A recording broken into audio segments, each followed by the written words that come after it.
भला हुआ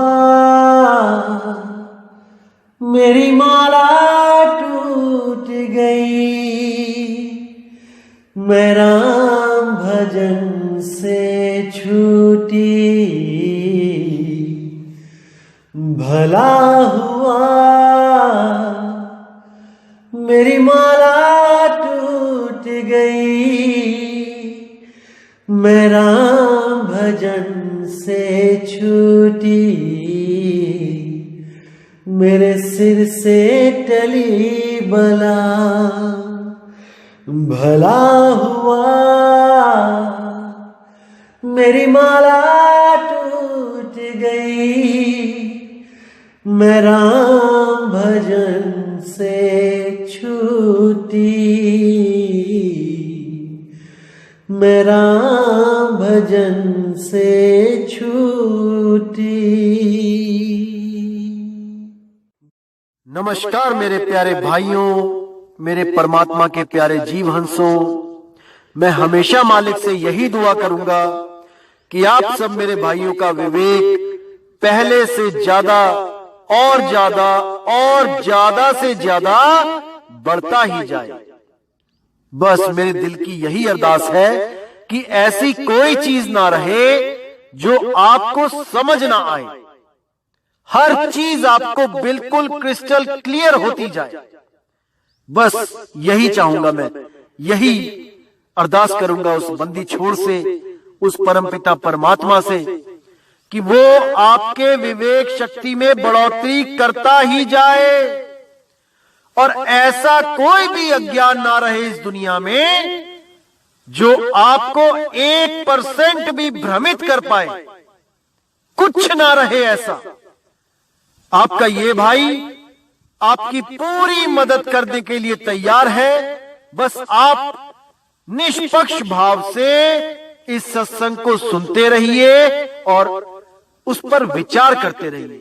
विवेक लगाइए कि जो मैंने बात कही है वो सत्य है या असत्य है। जवाब मेरे भाई आपके अंदर से ही आएगा। उस परमात्मा का जवाब आपके अंदर से आएगा। बस उसको पहचानने की कोशिश करो। साहिब बंदगी। और दोस्तों, आपको बताना चाहूंगा कि काफी दिनों से कुछ लिंक व्हाट्सएप पे शेयर किए जा रहे हैं जिसमें कुछ गुरुओं की फोटो लगाई गई है और कुछ भड़काऊ से शब्दों से टाइटल दिया गया है। दोस्तों, ऐसे किसी भी चैनल से हमारा कोई लेना देना नहीं है। आप उनको बिल्कुल ना देखें, बिल्कुल भी ना देखें, क्योंकि वो सत्संग हमारे ही अपलोड कर रहा है और गलत फोटो लगा लगा के दुनिया को भ्रमित कर रहा है। बिल्कुल भी उनका चैनल ना तो सब्सक्राइब करें और जिन्होंने किया है वो अनसब्सक्राइब कर दें। बिना मेरी परमिशन के जो सत्संग अपलोड किए जा रहे हैं ये बिल्कुल गलत बात है। आप ये सब बंद करें। और कोई भी मेरा भाई अगर अपने चैनल पे कोई सत्संग मेरा चलाना चाहता है तो पहले परमिशन लो। प्रचार में योगदान करना है तो बिल्कुल सही तरीके से करो। किसी भी गुरु की फोटो नहीं लगानी है। सब गुरु मेरे बड़े अपनी अपनी ठौर, शब्द विवेकी पारखी सो माथे कम और। हमने हर गुरु की इज्जत करनी है। हमें किसी भी गुरु से हमारा वैर नहीं है भाई। हर गुरु अपनी अपनी सीमा में अपने अपने शिष्यों को ज्ञान दे रहा है। जहां तक उसकी पहुंच है वो अपने अपने शिष्यों को पहुंचा रहा है। क्या दिक्कत है इसमें? इसलिए मेरे भाई ये जो गलत काम है इसको बंद करो और अगर करना ही है तो सही से करो। जैसे मैं किसी की फोटो नहीं लगाता हूं, आप भी मत लगाएं। साहिब भाई। तो दोस्तों, आज जो हम वाणी लेने जा रहे हैं वो सतगुरु बंदी छोड़ कबीर साहिब जी की बहुत ही प्यारी वाणी है। बहुत बहुत ज्यादा प्यारी वाणी है और बहुत विवेकशील वाणी है। इसको समझने के बाद आपके 99% भ्रम खत्म हो जाएगा। तो वाणी का नाम है, ऐ जियरा तू अमर लोक का, पड़ा कालवश आई हो, मन ही स्वरूपी देव निरंजन, तुम्हें राख भरमाई। तो आइए दोस्तों इस वाणी को समझते हैं, इसका श्रवण करते हैं और जानते हैं इसके बहुत ही ज्यादा गूढ़े भेद। साहिब बंदगी सतनाम। तो क्या कहती है वाणी? ए जियरा तू अमर लोक का, पर्यो कालवश आई हो, मन ही स्वरूपी देव निरंजन, तुम्हें राख भरमाई हो।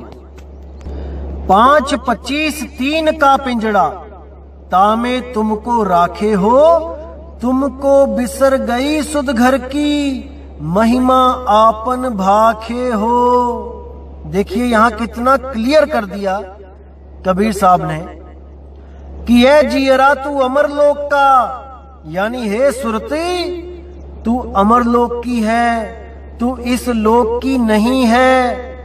तू इस लोक में अपना घर समझ बैठी है गलती से, लेकिन ये तेरा घर नहीं है। जिस नाशवान दुनिया को, जिस नाशवान शरीरों को तू चलाने में लगी है, ये एक दिन तेरे भी नहीं रहेंगे। ये यहीं मिट्टी में मिट्टी मिलके खत्म हो जाएंगे और फिर तेरे पास कोई भी रास्ता नहीं होगा जहां पर तू अपना घर बना सके। अभी तो तूने अपना घर समझ लिया इस 5 तत्व के पिंजड़े को, लेकिन जब ये टूटेगा तब तुम कहां रहोगे? ए जियरा तू अमरलोक का, पर्यो कालवश आई हो। तू इस काल की दुनिया में, इस मन की दुनिया में आ गया है भाई। विचार कर ले, विवेक कर ले और अपने असली ठिकाने का रास्ता जानकर सदा के लिए इस देश को छोड़ के चला जा। चला जा इससे पहले कि वो काल तेरे इस शरीर को नष्ट कर दे, वो समय इस तेरे शरीर को नष्ट कर दे। उस समय के आने से पहले पहले तू चेत जा, तू निकल जा अपने घर के रास्ते, नहीं तो अंत समय केवल पछतावा ही हाथ लगेगा और कुछ नहीं। इसीलिए बोला मन ही स्वरूपी देव निरंजन। ये मन स्वरूप का ही देव निरंजन है। कुछ लोगों को भ्रम रहता है कि देव निरंजन यानी काल भगवान कुछ और है और मन कुछ और है, यानी मन उसका कोई एक एजेंट है। अरे नहीं भाई, मन ही काल है। आपको मैंने बताया था काल 2 रूप में है, एक सरगुण साकार, एक निर्गुण निराकार। इन्हीं 2 रूपों में काल जीव को भरमाता है। कोई निर्गुण में रीझ रहा, कोई सरगुण ठहराए, अटपट चाल कबीर की, मुंह से कही ना जाए, मुंह से कही ना जाए। अरे निर्गुण सरगुण द्वंद्व पसारा और दोनों पड़ गए काल की धारा। दोनों ही काल के मुंह में चले गए। जो निराकार और साकार, इन दोनों से मन लगा बैठे, वो दोनों ही काल के जाल में फंस गए। तो आगे कहते हैं 5, 25, 3 का पिंजड़ा, तामे तुमको राखे हो, तुमको बिसर गई सुध घर की, महिमा आपन भाखे हो। यानी तुम्हारे रहने के लिए इस मन ने 5 तत्व, 25 प्रकृति, 3 गुण का एक घर बना के दिया जिसमें तुम रह रहे हो। लेकिन उस घर को ऐसा बनाया जैसे एक पुरुष हो, एक आदमी, एक औरत हो, एक कुत्ता, एक बिल्ली, एक बकरा हो, ऐसा बनाया। वैसा नहीं बनाया जैसा हम बनाते हैं घर, चौकोर सा और एक लेंटर डाल देते हैं, वो तो समझ में आ ही जाता है कि घर है। लेकिन इस मन ने वो तुम्हारा घर कैसा बनाया है? बहुत बहुत बहुत सोच समझ के, बहुत भरमाने वाला घर, जिसकी 2 आंखें भी हैं, जिसके 2 हाथ भी हैं, जिसके 2 पैर भी हैं, वो चलता भी है। वो घर चलता भी है। इसीलिए हम नहीं समझ पाते कि हम घर है या घर में रहने वाली सुरती हैं। इसीलिए हम भ्रम में पड़ जाते हैं, क्योंकि ये घर चलता फिरता दिया है हमें। ये खाने पीने वाला घर है, खाता भी है, पीता भी है। ये घर नहाता भी है। और तो और दो घर मिलके एक तीसरा घर भी बना देते हैं, ताकि उस घर में भी आकर कोई सुरती फंस जाए। इस घर में आकर वो भी अपने आप को घर समझने लगे, अपने आप को शरीर समझने लगे। ये ऐसा भ्रम जाल है मेरे भाई, जिसमें से बड़े बड़े देवी देवता नहीं निकल पाए। वो भी नहीं जान पाए कि उनका स्वरूप क्या है, कि वो शरीर नहीं है, वो ये आंखें, कान, नाक, हाथ, दांत नहीं है। वो भी नहीं जान पाए। वो भी अपने आप को सुंदर समझने लगे। मैं बहुत सुंदर हूं, मैं बहुत ही ज्यादा बलवान हूं। सबके सब इसी शरीरों के चक्कर में उलझ गए।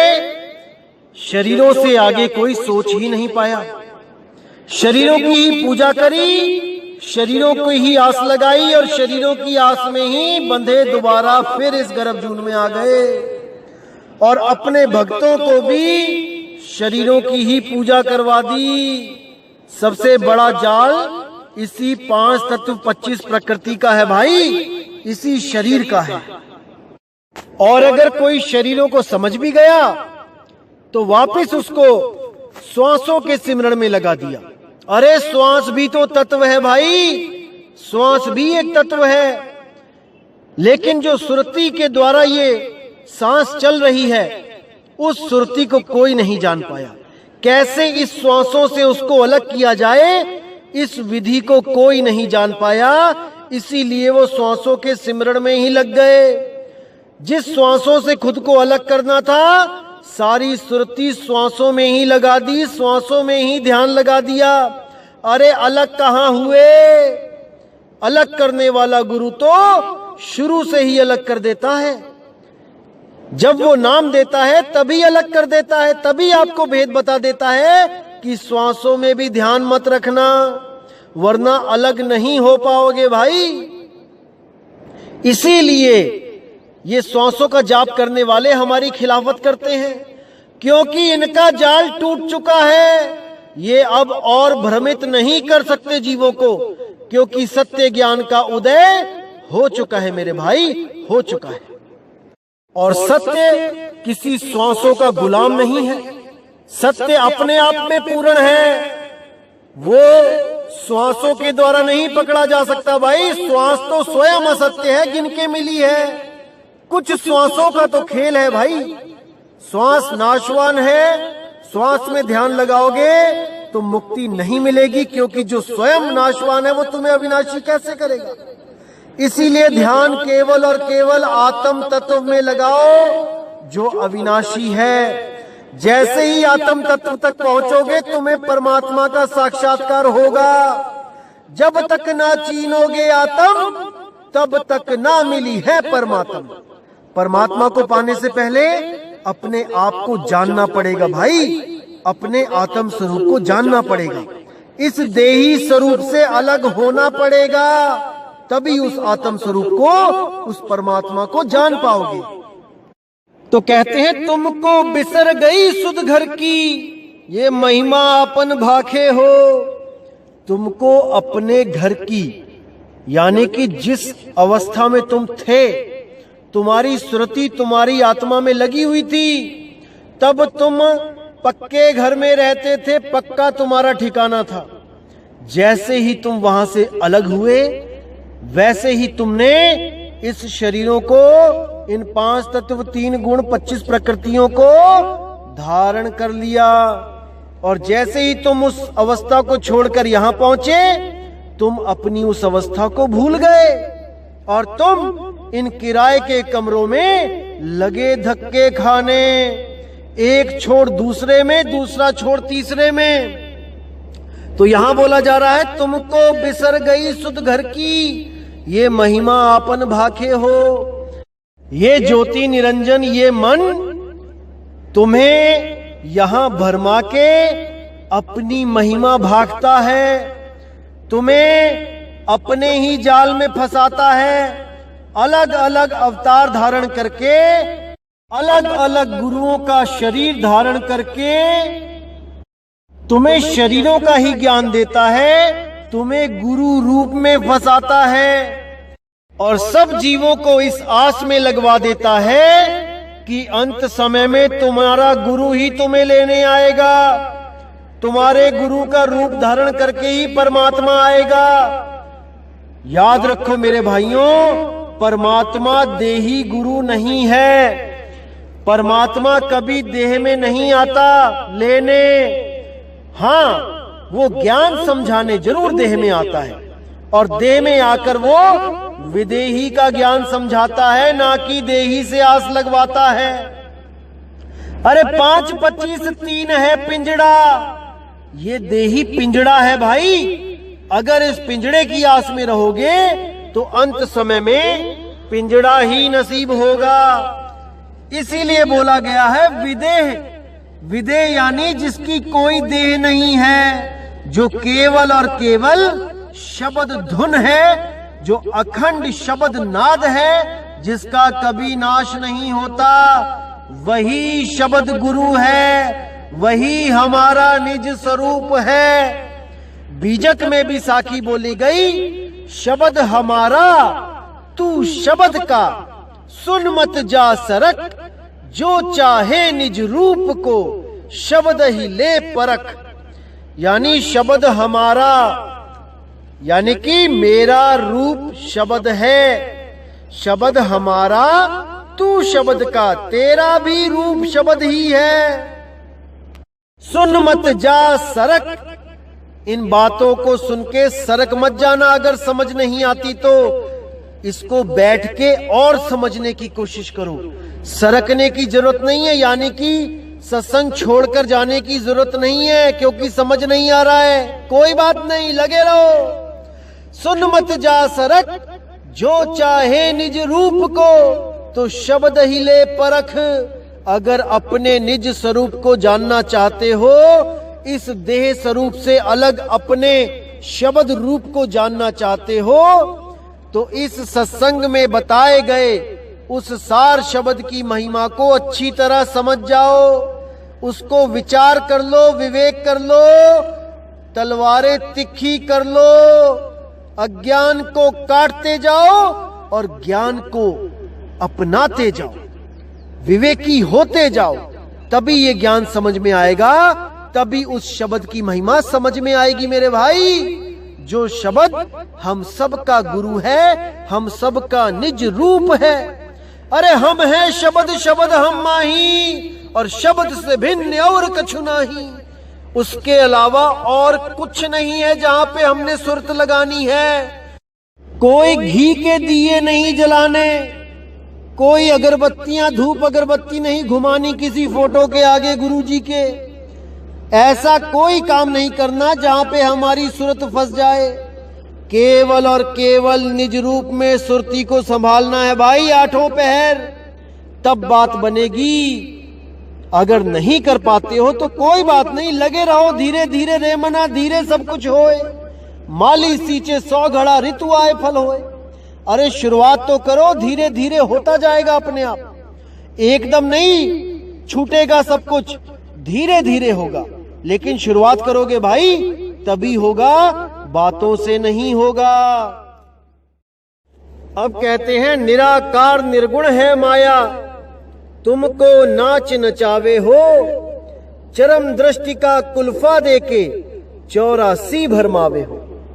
4 वेद जाकी है श्वासा, ब्रह्मा स्तुति गाई हो, सो कति ब्रह्मा जगत भुलाई, ते ही मार्ग सब जाई हो।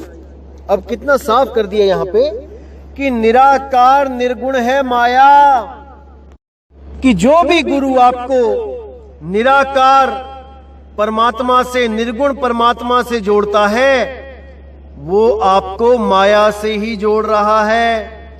जो भी ये कह रहा है कि परमात्मा साकार नहीं निराकार है, वो असल में माया द्वारा भ्रमित कर दिया गया है। वो खुद भी नहीं जान पा रहा है और वो आपको भी गलत दिशा में लेके जा रहा है। इसीलिए बोला गया है, निर्गुण सरगुण दोनों से न्यारा, जानेगा कोई जाननहारा।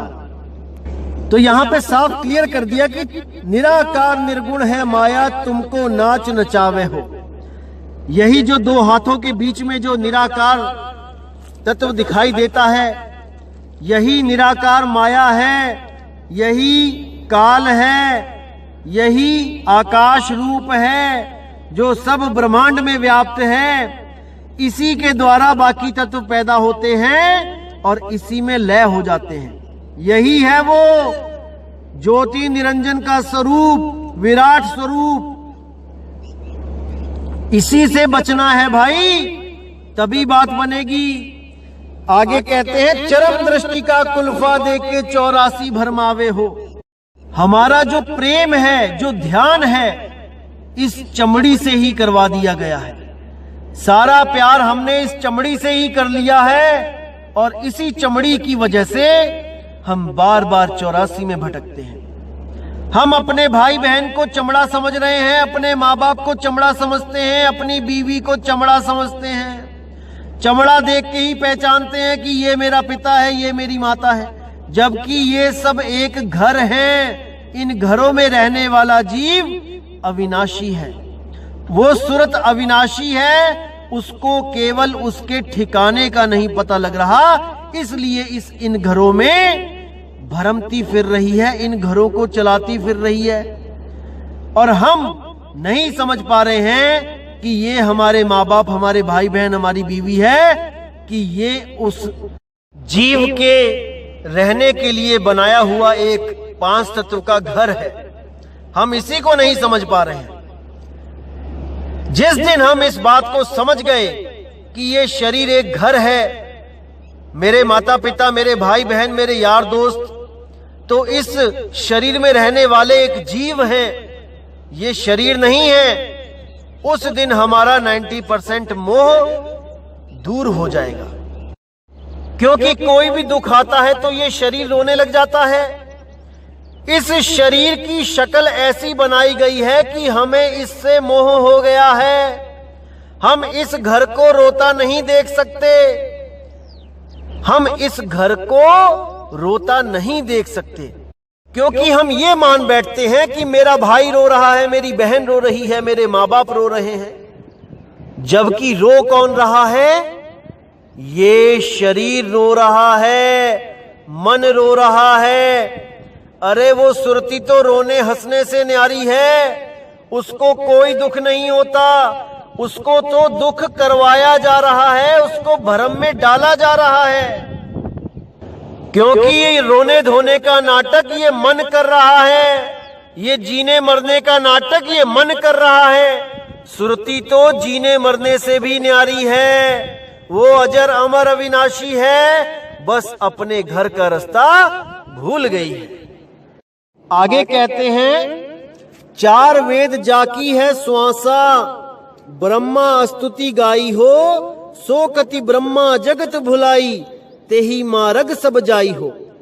जितने भी ये वेद हैं, चारों वेद, ये उस काल निरंजन मन की श्वासा है, उसकी श्वासों से प्रकट हुए हैं वेद। ब्रह्मा स्तुति गाए हो, और ब्रह्मा ने उस वेदों की इतनी स्तुति गाई, इतनी महिमा गाई कि सारी दुनिया उसी वेदों के चक्कर में उलझ गई। सो कति ब्रह्मा जगत भुलाई, तेही मार्ग सब जाई हो। ब्रह्मा जी के द्वारा जब वेदों का टीका किया गया, उसकी महिमा सुनाई गई, तो सब के सब ऋषि मुनि उसी ब्रह्मा जी के पीछे लग के वेदों का गुणगान गाते हुए वेदों के द्वारा बताई गई साधना करने लगे, और सब के सब उस ओंकार को मानकर भ्रमित हो गए, अपने निज स्वरूप को ना जान पाए और उस पंचअक्षरी मंत्र को सत्य मानकर उसकी साधना में लीन रहे। तो साहिब कहते हैं, ओंकार है वेद का मूला, ओमकार में सग जग भूला, ओमकार जो वेद बखाने, सोई काल कोई मर्म ना जाने। वो कोई नहीं जान पाया कि ये ओमकार ही काल है। और इसी काल से बचाने के लिए कबीर साहब जी ने 5वां वेद प्रकट किया, जिसको स्वसम वेद कहते हैं। स्वसम वेद का मतलब है कबीर वाणी, ना कि कोई अपने अलग से ग्रंथ बना के बैठ जाए, कबीर वाणी में से दोहे निकाल निकाल कर मनमुखी अर्थ करके बना के बैठ जाएं कि ये भी स्वसम वेद है। अरे नहीं भाई, कबीर वाणी ही स्वसम वेद है और कोई ग्रंथ नहीं, जिसको सूक्ष्म वेद भी कहा गया है और सूक्ष्म भेद भी बोला गया है। इसीलिए कबीर साहब ने बोला कि कोई भी गुरु जो वेद पुराणों के द्वारा आपको साधना बता रहा है, उस गुरु को तत्काल त्याग देना चाहिए, क्योंकि वो कहीं ना कहीं ले जाके आपको उन्हीं मंत्रों का जाप करवा देगा जो वेदों और पुराणों में है। वो उस सार शब्द का भेद नहीं जान सकता जो केवल और केवल मेरे द्वारा ही बताया जाता है, ना कि किसी ग्रंथ में, किन्हीं किताबों में वो लिखा हुआ है।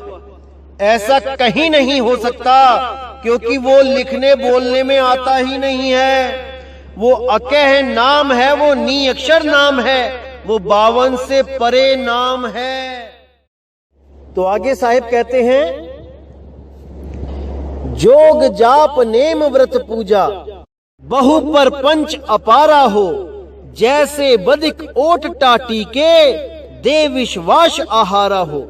सतगुरु पीव जीव के रक्षक, तासे करो मिलाना हो, जिनके मिले परम सुख उपजे, पावो पद निर्वाणा हो।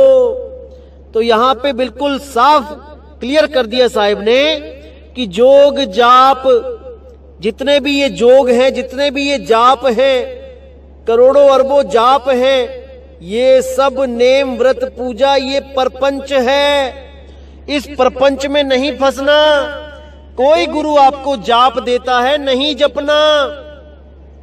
कोई व्रत पूजा देता है, कोई एकादशी का व्रत करवाता है, कोई पूर्णमासी का व्रत करवाता है। कई कबीर पंथी आपको मिलेंगे ऐसे जो पूर्णमासी को व्रत रखते हैं। अरे नहीं भाई, ये सब परपंच अपारा हो, जैसे बदिक ओट टाटी के दे विश्वास आहारा हो।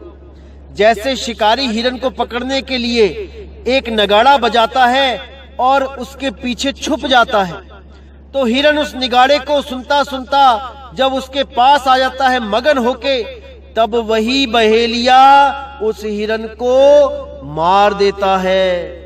इसी तरह ये नित्य नेम, जितने भी ये पूजा पाठ जाप हैं, ये सब झूठी आशा है भाई। ये उस शिकारी की तरह आनंद देते हैं पहले जीव को, और अंत समय में उसको धराशायी कर देते हैं, उसको 84 में डाल देते हैं। तो मेरे भाई बच के रहना है ऐसे गुरुओं से।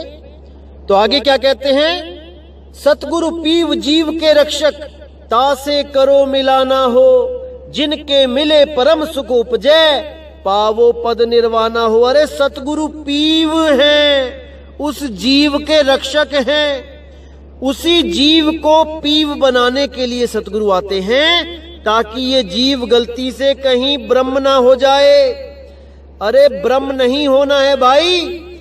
सोहंग का जाप करोगे तो एक दिन ब्रह्म हो जाओगे, फिर कुछ हाथ पल्ले नहीं रह जाएगा भाई, दोबारा जन्म मरण में आ जाओगे।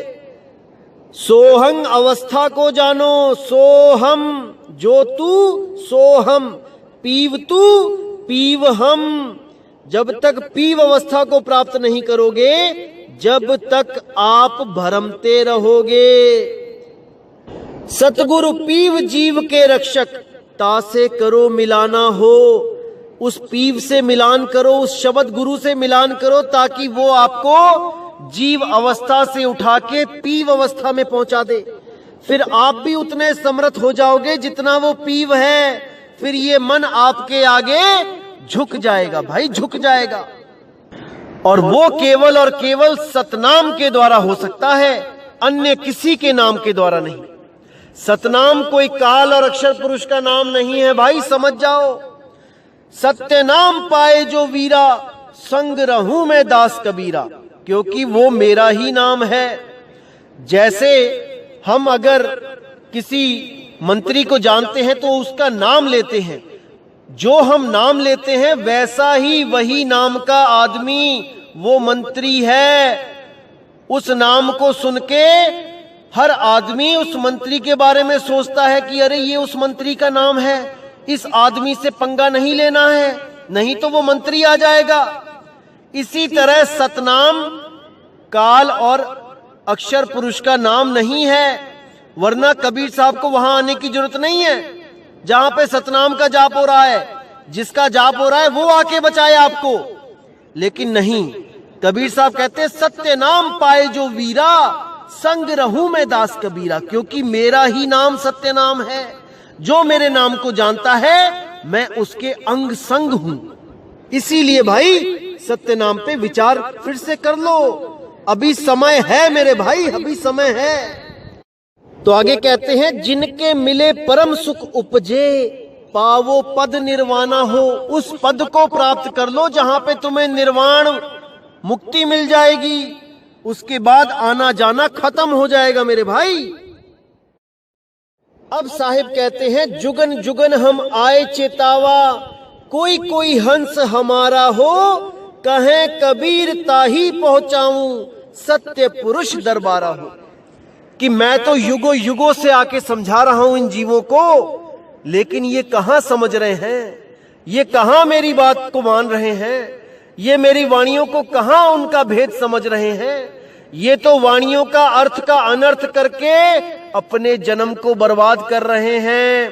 कभी श्वासों में उलझ जाते हैं, कभी किसी और तत्व में उलझ जाते हैं, कभी मेरी फोटो में उलझ जाते हैं, कभी मेरी मूर्तियों में उलझ जाते हैं, और कभी केवल और केवल मेरी वाणियों को ही पढ़ पढ़ के सोचने लग जाते हैं कि इससे मुक्ति हो जाएगी। अरे नहीं भाई, गुरु बिन पढ़े जो वेद पुराना, सार न जाने रहे अज्ञाना। अगर मेरे ग्रंथ को भी पढ़ के कुछ प्राप्ति करना चाहते हो तो गुरु धारण करो, ऐसा गुरु धारण करो जो शब्द भेदी होए, ग्रंथ भेदी ना होए कि केवल बाणियां ही रटी हुई हैं, बाणियां बोली जा रहे हैं, और जब नाम लेने जाओ तो नाम दे रहे हैं गुरुरि ब्रह्मा गुरुरि विष्णु गुरुर देवो महेश्वरा, गुरुर साक्षात परम ब्रह्म तस्मै श्री गुरुवे नमः। कुछ कबीर पंथी तो ऐसे हैं जो यही नाम रटवाई जा रहे हैं, 1500, 2,000, 2500 रुपए में नाम दे रहे हैं। ये बच के रहना है मेरे भाइयों, बच के रहना है। भेड़ की खाल में भेड़िए छुपे बैठे हैं, बाहर से तो ऐसा लगेगा मानो कबीर साक्षात बैठा है, लेकिन जब नाम देते हैं तो ऐसा भरमाते हैं, ऐसा भरमाते हैं जीव को कि 84 में जाने के अलावा और कोई रास्ता ही नहीं बचता है। तो ऐसे गुरुओं से सावधान हो जाओ मेरे भाइयों, ये जन्म बहुत बहुत दुर्लभ है, इसको ऐसे बर्बाद मत करो, मत करो, मत करो। समझ जाओ मेरे भाइयों, समझ जाओ, परमात्मा की वाणी को समझ जाओ। तो दोस्तों, उम्मीद करूंगा कि आज का सत्संग आपके भ्रम तोड़ने के लिए काफी होगा। बहुत से ऐसे भ्रम निकले होंगे आज, जिसको समझने के बाद मोह जाल से छुटकारा भी मिलेगा और असलियत से रूबरू भी हो जाओगे। तो दोस्तों, ऐसे ही विवेक बढ़ाते चलो, और बहुत ही खुशी हो रही है जो ये ज्ञान अब पूरे ब्रह्मांड में फैलेगा। देश विदेशों से जो फोन आ रहे हैं, एक एक जीव हंस जाग रहा है। बहुत खुशी होती है दोस्तों, जब कोई भी एक नया जीव इस ज्ञान को समझ के सरेंडर करता है उस मालिक की वाणी के आगे। अपने पुराने गुरुओं के द्वारा जो रंग चढ़ा हुआ होता है उसको उतारते भी एक पल नहीं लगता है। इतना विवेक दे देता है परमात्मा उस जीव की बुद्धि में कि उसको वही गुरु अधूरा लगने लगता है, जिसके लिए वो 20-20, 30-30 साल से उसको सतगुरु मान के बैठा था, उसके लिए सब कुछ कर सकता था। आज वही गुरु अधूरा लगने लग जाता है इन वाणियों का सही अर्थ जानने के बाद, उस शब्द की सही पहचान होने के बाद। इसीलिए मैं कहता हूं दोस्तों, परमात्मा से कुछ मांगना है, सुख दुख मत मांगो, विवेक मांगो, विवेक, ताकि आपको हमेशा के लिए इस जन्म और मरण से मुक्ति मिल सके, इस काल की नगरी से छुटकारा हो सके, बार बार इस गर्भ जून में जाने से छुटकारा मिल सके मेरे भाइयों। तो दोस्तों, अब सत्संग यहीं समाप्त करूंगा और पूरी उम्मीद करूंगा कि आप सब मेरे भाइयों का विवेक और ज्यादा बढ़ रहा है और बढ़ता ही जाएगा। इसी के साथ दोस्तों मुझे विदा करें। जय गुरु बंदी छोड़ वैराग साहिब, जय गुरु बंदी छोड़ साधु शरण साहिब जी, जय गुरु बंदी छोड़ बाबा मदन साहिब जी, जय जय सतगुरु बंदी छोड़ सतगुरु सत्य कबीर साहिब की सदा ही जय हो, सदा ही जय हो मेरे मालिक की साहिब बंदगी सतनाम।